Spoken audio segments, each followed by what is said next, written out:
Johnson & Johnson, more of a household name than Illumina, hitting a new high after first quarter profits came in higher than expected, and they raised guidance for the entire fiscal year. They're getting pretty bullish up there in New Jersey at J&J HQ. I think that's more of a reflection of the weakening U.S. dollar than much of anything else.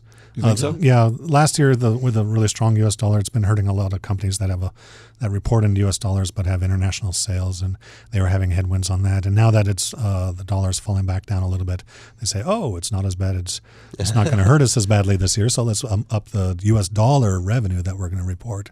Yeah. So. Yeah, that's part of the earnings story. Johnson & Johnson is a diversified healthcare company. They have over-the-counter products like Tylenol. They have a very big drug business and also medical devices. The highlight for them in the quarter is the drug side of the business. They are half the business is prescription drugs for the most part. And in the U.S., those sales were up close to 13%. This company is very strong in immunology. So if you think of like arthritis and psoriasis, very strong in cancer. Those two parts of the business are going gangbusters, and then it's the international side, the medical devices, that are a little bit of a struggle for them right now, relatively speaking. The one piece of news I saw that I liked is they're bringing back their baby formula shampoo to try to capture the millennials who are going more towards organic and perceived safer products. And so I saw a news article this morning that Wait a minute.